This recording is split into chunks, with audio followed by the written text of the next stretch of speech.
तो दोस्तों स्वागत है आपका फिर से एक नए वीडियो में। मैं CSY स्वागत करता हूँ आपके अपने YouTube channel study with CSY में। जैसा कि हमने हिंदी के 3-4 वीडियोज में बहुत अच्छे से बहुत इंपॉर्टेंट टॉपिक कवर किए हैं, उसी क्रम में आज हम पढ़ने वाले हैं हिंदी वर्णमाला, जो कि बहुत कन्फ्यूजन टॉपिक रहता है। इसमें बहुत सारे कन्फ्यूजन बने रहते हैं स्टूडेंट के मन में। तो हम 50+ क्वेश्चन आज इस वीडियो में करने की कोशिश करेंगे। आप वीडियो में अंत तक बने रहिए। यूपी पुलिस में इससे 2 से 3 क्वेश्चन आना तय है। स्टार्ट करते हैं आज का वीडियो। पहला क्वेश्चन है हमारा, निम्नलिखित में से कौन से व्यंजन महाप्राण है?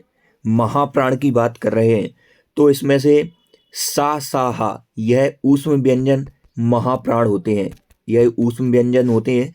यार अलावा यह अंतस्थ व्यंजन होते हैं, यह अल्प प्राण होते हैं। अंतस्थ व्यंजन अल्प प्राण में आते हैं और ऊष्म व्यंजन सा सा हा ये चारों हमारे महाप्राण के अंतर्गत आते हैं।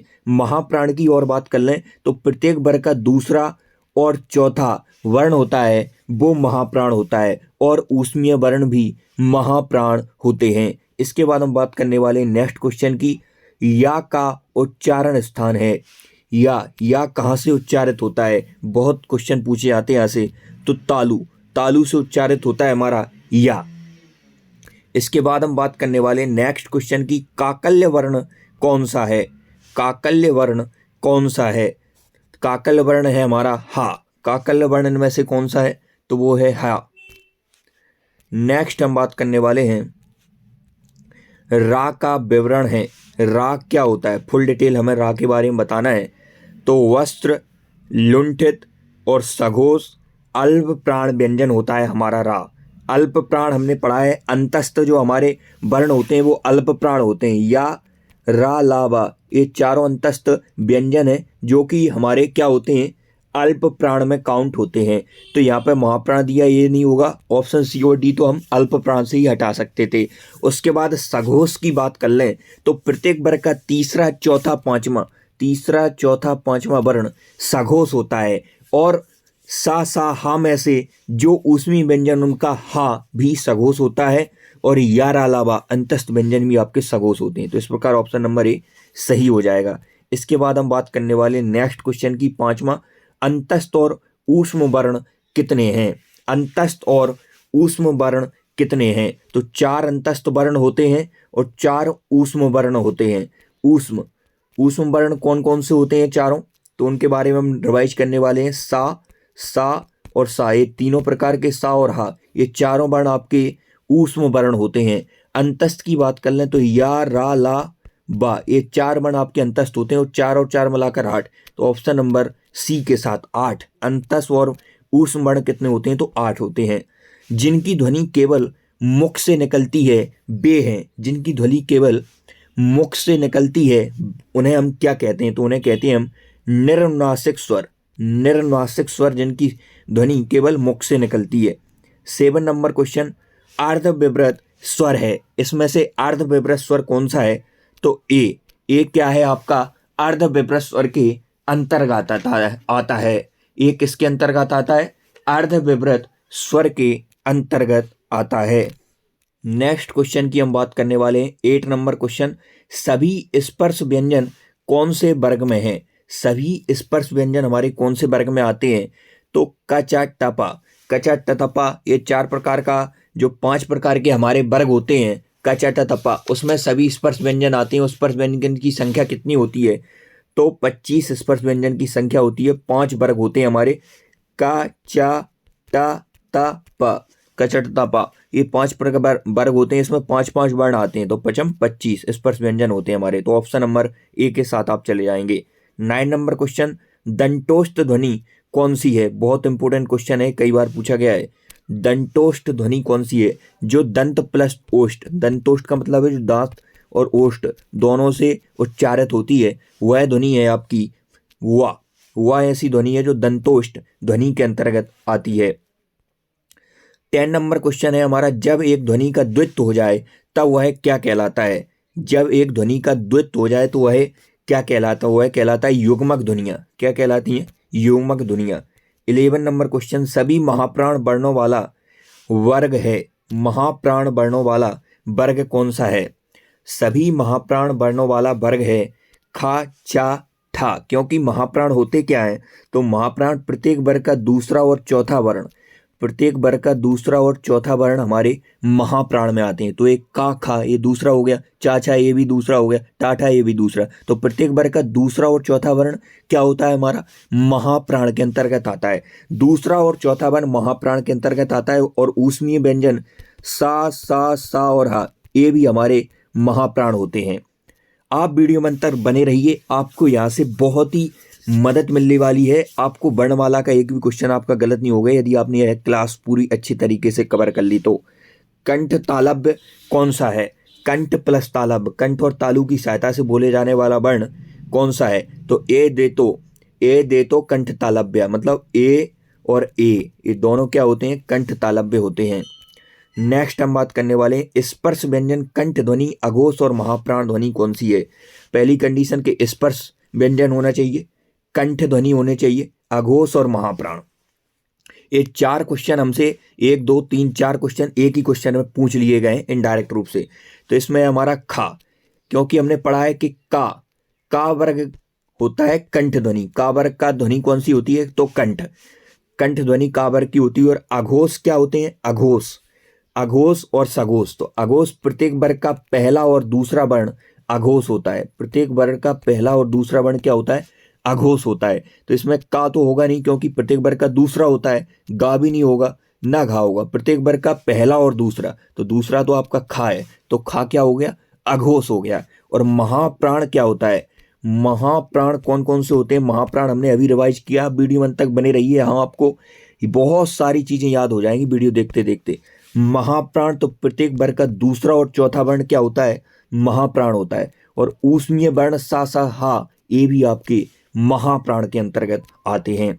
नेक्स्ट हम बात करने वाले हैं 40 नंबर क्वेश्चन की, निम्नलिखित में से संयुक्त स्वर कौन सा है, निम्नलिखित में से संयुक्त स्वर कौन सा है, तो आओ क्या होता है आपका संयुक्त स्वर होता है, यह है ऑप्शन नंबर सी के साथ हम चले जाएंगे। आओ क्या होता है हमारा संयुक्त स्वर होता है, आओ क्या होता है संयुक्त स्वर होता है। यह किस किस के सहयोग से बनता है, तो आ प्लस ओ मिलकर हमारा आओ बनता है, आ प्लस ओ मिलकर आओ बनाता है। संयुक्त स्वर की यदि हम बात कर लें तो संयुक्त स्वर होते हैं हमारे 4, एक होता है ए ओ और आओ, यह हमारे 4 संयुक्त स्वर होते हैं, 4 संयुक्त होते हैं। ए किसके सहयोग से बनता है, तो आ प्लस ई, आई इस प्रकार से आप जोड़ेंगे तो आई बनेगा, आ प्लस ई के संयोग से बनता है ए। आई किससे बनता है, तो आ प्लस ए से बनता है आई। उसके बाद ओ किससे बनता है, तो ओ बनता है आ प्लस ऊ से, आ प्लस ऊ से ओ बनता है। आओ किससे बनता है, तो आ प्लस औ से औ बनता है। तो ये हमारे 4 संयुक्त स्वर होते हैं, ए आ और ई से, ए आ और ए से, ओ आ और ऊ से, औ आ और ओ से। नेक्स्ट हम 15 नंबर क्वेश्चन की बात करने वाले हैं, छा वर्ण किन 2 वर्णों के मेल से बनता है। तो छा वर्ण की यदि हम बात कर लें तो यह संयुक्त व्यंजन होता है और यह का और सा से बनता है, का और सा से हमारा छा वर्ण बनता है। संयुक्त व्यंजन की हमारी संख्या कितनी होती है, तो संयुक्त व्यंजन हमारे 4 होते हैं। कौन कौन से होते हैं उनके बारे में हम जान लेते हैं। एक होता है आपका छा भी संयुक्त व्यंजन होता है, एक त्रा होता है ये भी संयुक्त व्यंजन है, और एक ग्या होता है, ग्या भी संयुक्त व्यंजन है, और स्रा, ये 4 हमारे संयुक्त व्यंजन होते हैं। तो संयुक्त व्यंजन की संख्या कितनी होती है, 4 होती है। इसमें हमसे पूछा है छा किससे बनता है, तो का और सा से मिलकर हमारा क्या बनता है, छा बनता है। और इसके बाद हम त्रा की बात कर लें तो त्रा आप उच्चारण में ही समझ रहे हैं, ता और रा प्लस आ इससे मिलकर बनता है हमारा त्रा। इसके बाद ग्या की बात कर लें तो ग्या किससे बनता है, जा या और आ से मिलकर हमारा जा बनता है। इसके बाद हम स्रा की बात कर लें तो आ प्लस सा रा और आ से मिलकर हमारा स्रा बनता है। तो इस प्रकार के 4 हमारे संयुक्त व्यंजन होते हैं। 16 नंबर यदि क्वेश्चन की यदि हम बात कर लें तो वर्णों के व्यवस्थित समूह को क्या कहा जाता है, तो वर्णों के व्यवस्थित समूह को वर्णमाला कहा जाता है। वर्णों के व्यवस्थित समूह को क्या कहा जाता है, तो वर्णमाला कहा जाता है। 17 नंबर क्वेश्चन की यदि बात कर लें, जिस व्यंजन ध्वनि के उच्चारण के समय स्वर तंत्री में कंपन होता है उस उच्चारण स्थान का आधार पर ध्वनियों के वर्गीकरण में उसका क्या स्थान है। जहां से हम मतलब स्वर तंत्री से कोई वर्ण बोलते हैं तो उसे क्या कहते हैं, काकल्य कहते हैं उन्हें, उन ध्वनियों को काकल ध्वनियां कहते हैं। 18 नंबर यदि हम क्वेश्चन की बात कर लें, जिन स्वरों के उच्चारण में 2 मात्रा का समय लगता है, जिन स्वरों के उच्चारण में 2 मात्रा का समय लगता है या ह्रस्व से दोगुना समय लगता है, उन्हें हम क्या कहते हैं? तो उन्हें गुरु स्वर कहते हैं। गुरु स्वर या दीर्घ स्वर उन्हें हम कहेंगे। निम्नलिखित में कौन सा शब्द प्रयत्न और उच्चारण के आधार पर व्यंजन का वर्गीकरण नहीं है? तो प्रयत्न या उच्चारण के आधार पर व्यंजनों का वर्गीकरण कौन सा नहीं है? तो सघोष नहीं है। सघोष प्रयत्न या उच्चारण के आधार पर व्यंजन का वर्गीकरण नहीं है। इसके बाद हम बात करने वाले हैं 20 नंबर क्वेश्चन की, निम्नलिखित में से कौन सा शब्द स्वर का वर्गीकरण नहीं है? नहीं पर हमें विशेष फोकस करना है, कभी कभी हम है पढ़कर उत्तर देते हैं। तो स्वर कौन कौन से होते हैं? एक ह्रस्व स्वर होता है, प्लुत स्वर होता है, संयुक्त स्वर भी होते हैं, लेकिन द्वित कोई स्वर नहीं होता है। द्वित कोई स्वर नहीं होता है। इसके बाद हम बात करने वाले नेक्स्ट क्वेश्चन की, स्वरों का उच्चारण अनुनासिक की सहायता से होता है, बिना किसी की सहायता से होता है, व्यंजनों की सहायता से होता है, अनुस्वार की सहायता से होता है। तो किससे होता है स्वर का उच्चारण? तो बिना किसी की सहायता से होता है। व्यंजनों का उच्चारण स्वर की सहायता से होता है, लेकिन स्वर क्या होते हैं? अपने आप में एक स्वतंत्र होते हैं। नेक्स्ट हम बात करने वाले हैं 22 नंबर क्वेश्चन की, प्रत्येक शब्द की वर्तनी के सभी वर्णों को उसी क्रम में अलग अलग दिखाना क्या कहलाता है? तो कहलाता है वर्ण विच्छेद। जैसे हमने का कमल शब्द लिया, तो इसको आप तोड़ दो, का को अलग, माँ में से आ निकाल दो, ला में से आ निकाल दो, तो ये इसका वर्ण विच्छेद हो गया है।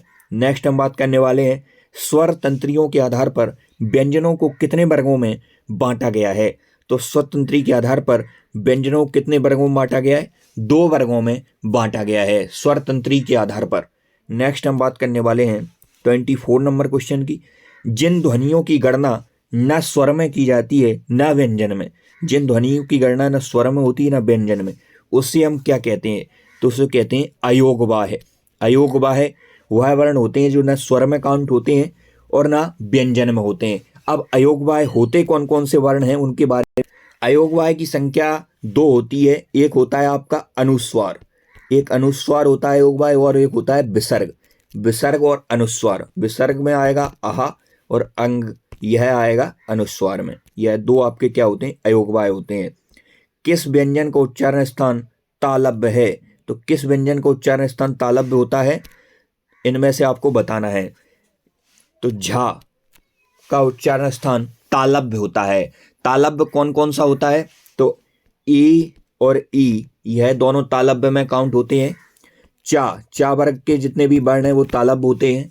चा वर्ग ई और या और सा, ये अंतस्थ वर्ण है। या और सा, उनमें से या आपका क्या है? अंतस्थ है, और जो ऊष्म वर्ण का सा है वो भी तालव्य में काउंट होता है। तो ई चा वर्ग और या सा, ये सब क्या होते हैं?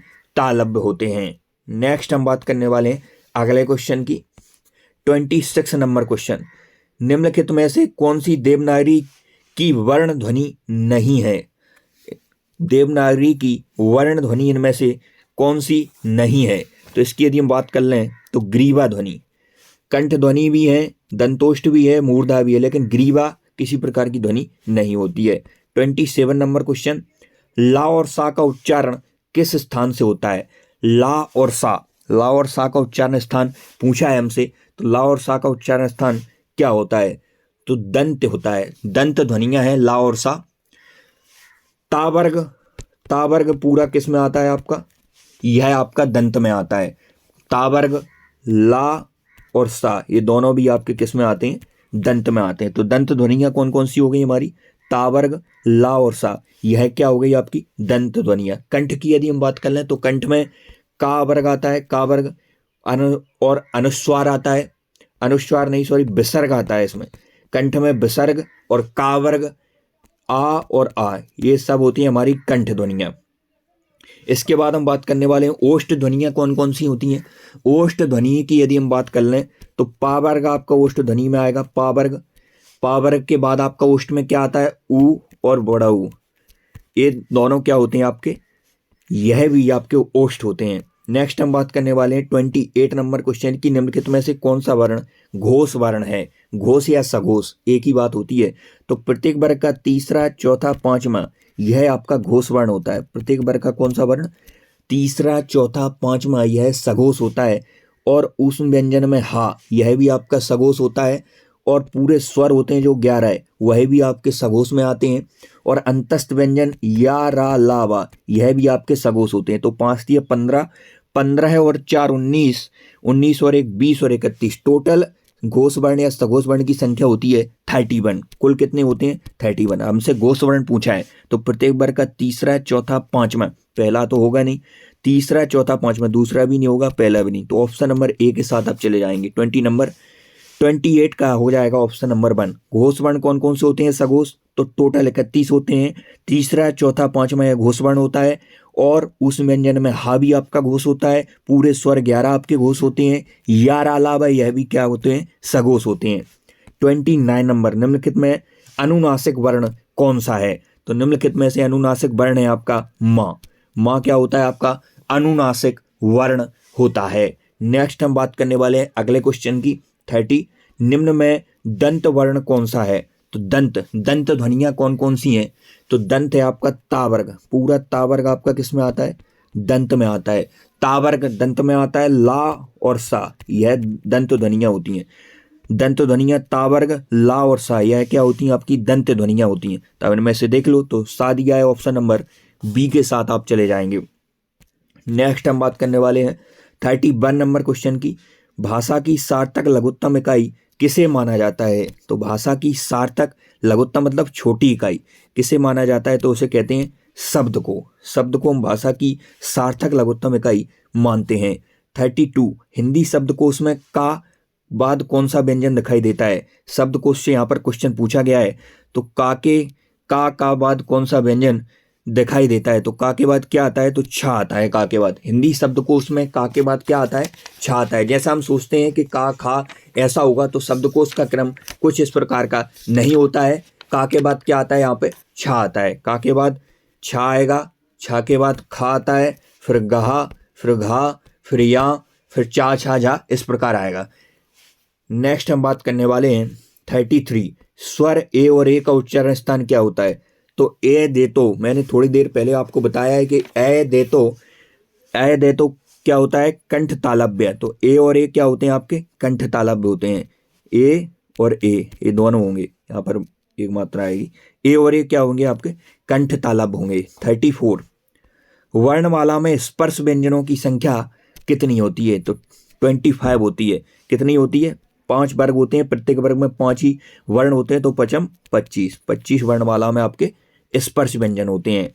नेक्स्ट 35, हिंदी स्वर के उच्चारण में दीर्घ स्वर से भी अधिक समय लगता है, उसे क्या कहते हैं? दीर्घ स्वर से भी अधिक समय लगता है उसे कहते हैं प्लूत स्वर। क्या बोलते हैं? दीर्घ स्वर से यदि अधिक समय लगता है तो उसे हम क्या बोलते हैं? प्लूत स्वर बोलते हैं। दीर्घ स्वर से थोड़ा सा अधिक समय लगेगा उसे हम क्या कहेंगे? प्लूत स्वर कहेंगे। प्लूत स्वर की संख्या कितनी होती है? तो जैसे ओम थोड़ा सा खींचा तो ओम क्या होगा? प्लूत स्वर होगा। नेक्स्ट हम बात करने वाले हैं 36, उच्चारण की दृष्टि से संबल ध्वनि का कौन सा वर्गीकरण है? संबल ध्वनि क्या है? तो संबल ध्वनि की यदि बात कर लें तो संप्रक्त ध्वनि है। संप्रक्त, ऐसी कौन सी 2 मात्राएं हैं जिनका प्रयोग तो किया जाता है किंतु उसका समावेश स्वर में नहीं किया जाता? स्वर में नहीं किया जाता तो वह कौन सी मात्राएं हमारी? तो वह होती हैं अंग और आहा। अयोगवाय और विसर्ग, अनुस्वार और विसर्ग यह आपके अयोगवाय में आते हैं, न स्वर में आते हैं न व्यंजन में। यह इनका अलग वर्ण होता है अयोगवाय, अनुस्वार और विसर्ग। 38, हिंदी भाषा में ह्रस्व स्वरों की संख्या कितनी है? तो हिंदी भाषा में ह्रस्व स्वरों की संख्या कितनी है? 4 है। कौन कौन से ह्रस्व स्वर होते हैं? तो आ आपका ह्रस्व स्वर में आएगा, ई आपका ह्रस्व स्वर में आएगा, ऊ आपका ह्रस्व स्वर में आएगा, और री, ये आपके 4 ह्रस्व स्वर होते हैं। नेक्स्ट हम बात करने वाले हैं 39, लिपि चिन्हों के क्रमबद्ध समूह को क्या कहते हैं? लिपि चिन्हों के क्रमबद्ध समूह को क्या कहते हैं? तो उसे वर्णमाला कहते हैं। क्या कहते हैं? वर्णमाला। 40, ढा वर्ण का उच्चारण स्थान कौन सा वर्ग है? ढा, तो ढा वर्ण का उच्चारण स्थान टा वर्ग है। टा वर्ग का चौथा। ढा वर्ण का उच्चारण स्थान क्या होता है? टा वर्ग होता है। ढा वर्ण का उच्चारण स्थान क्या होता है? तो टा वर्ग होता है। टा की यदि हम बात कर लें तो टा वर्ग का मूर्धन्य क्या होता है? टा वर्ग का। आता है। टा वर्ग का चौथा वर्ण होता है ढा, तो टा वर्ग पूरा हमारा किस में आता है, मूर्धन में आता है, तो चौथा वर्ण भी किस में आ जाएगा, मूर्धन में आ जाएगा। आप इसकी ट्रिक से याद रख सकते हैं, टम टम टम टम चलती है ना, टम टम में आप बैठे होंगे, तो टा वर्ग और माँ टम टम, माँ से आप याद रख सकते हैं मूर्धन, इस प्रकार का। नेक्स्ट हम बात करने वाले हैं 41, दा आ का सा आ, इसका उन्होंने वर्ण विच्छेद दे दिया है हमें, अब हमें पूरा वर्ण बनाना है इससे। तो यह क्या होता है, दक्ष होता है। दा में से ये नीचे हलंत लग गया, इसका मतलब दा आधा हो गया, तो दा में से प्रत्येक व्यंजन में स्वर रहता है, तो यहाँ पर आ गया। इसके बाद संयुक्त छा, तो संयुक्त व्यंजन हमने पढ़ा है कि का सा आ से बनाया छा, तो का सा आ इसका अलग आ गया, तो इससे क्या बन गया, दक्ष बन गया। 42 नंबर क्वेश्चन, जिन वर्णों का उच्चारण स्वतंत्र होता है उसे हम क्या कहते हैं, तो जिन वर्णों का उच्चारण किसी की सहायता उनमें नहीं ली जाती है उसे हम स्वर कहते हैं। स्वरों की संख्या कितनी होती है, 11 होती है। वर्णमाला का कौन सा अक्षर पुल्लिंग नहीं है, सारे हमने पढ़ा है, हमने लिंग का वीडियो डाला है, बहुत कम लोगों ने देखा है, यदि आप उसे देख लेंगे तो बहुत ही रेयर केस है कि आपका क्वेश्चन लिंग से गलत हो जाए, कभी गलत होगा ही नहीं। ई और ई यह अपवाद हैं, यह क्या होते हैं, आपके स्त्रीलिंग में काउंट होते हैं, बाकी वर्णमाला के अक्षर पुल्लिंग होते हैं। नेक्स्ट हम बात करने वाले हैं 44 नंबर क्वेश्चन की, चा वर्ग ध्वनियाँ किस वर्ग में आती हैं, तो चा वर्ग आता है आपका तालव्य में, चा वर्ग किस में आता है आपका, तालव्य में आता है। का से कंठ, कंठ वर्ग, का वर्ग किस में आता है आपका, कंठ में आता है। और दंत में कौन सा आता है, दंत में कौन सा आता है, तो तद, ता वर्ग आपका दंत में आएगा, ता वर्ग आपका किस में आएगा, का से आप का याद रखते हैं, कंठ का वर्ग। नेक्स्ट हम बात करने वाले हैं 45 नंबर क्वेश्चन की, ए के उच्चारण में किसकी सहायता ली जाती है, तो ए दे तो दंतोष्ठ, ऑप्शन नंबर ए और ए वाला ए दोनों क्या होते हैं, दंत ओष्ठ होते हैं। ये क्या होते हैं, कंठ तालब्य होते हैं, दंतोष्ठ नहीं होते हैं, सॉरी कंठ तालब्य होते हैं। ए दे तो क्या होते हैं, कंठ तालु होते हैं, कंठ और तालु की सहायता, यह क्या होते हैं, कंठ तालब्य होते हैं, कंठ और तालु की सहायता से ये दोनों बोले जाते हैं। 46 नंबर क्वेश्चन, हिंदी वर्णमाला में स्वरों की संख्या कितनी होती है, तो स्वरों की संख्या कितनी होती है, 11 स्वर होते हैं।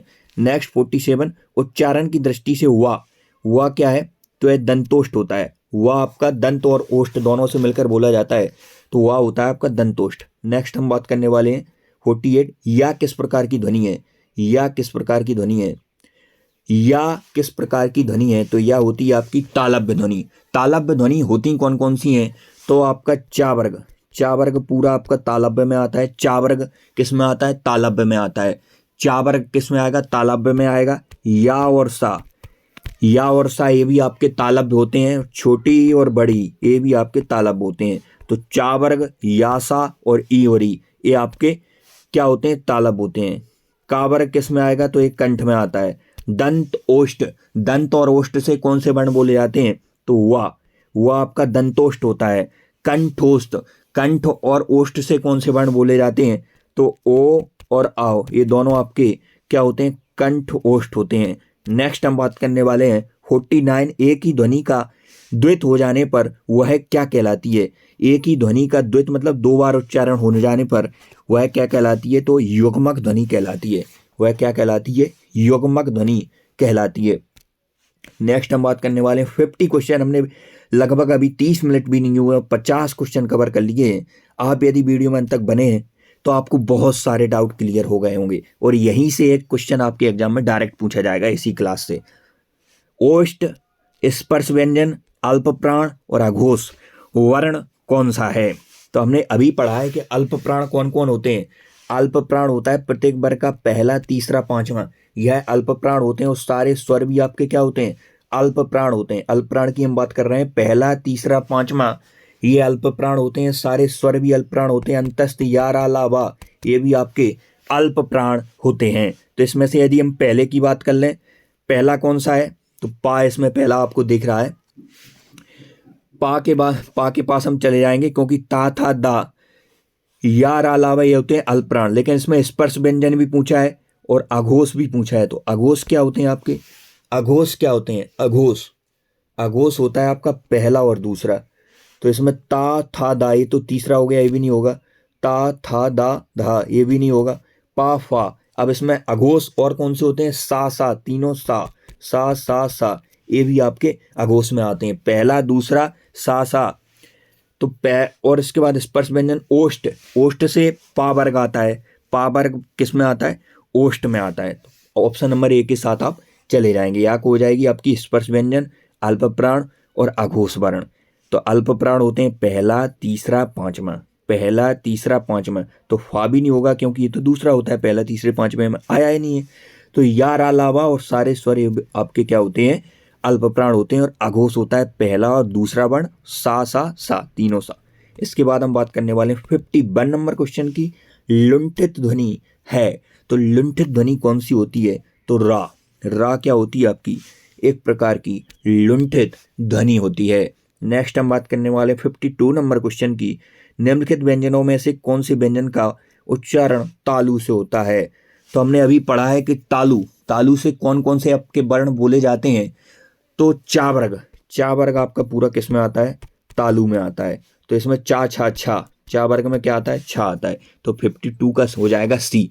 और तालु से क्या बोले जाते हैं, तालु से और वर्ण कौन से बोले जाते हैं, तो चा वर्ग, यासा, ये भी आपके तालु से बोले जाते हैं। चा वर्ग, यासा, छोटी और बड़ी, ये भी आपके तालु से बोले जाते हैं।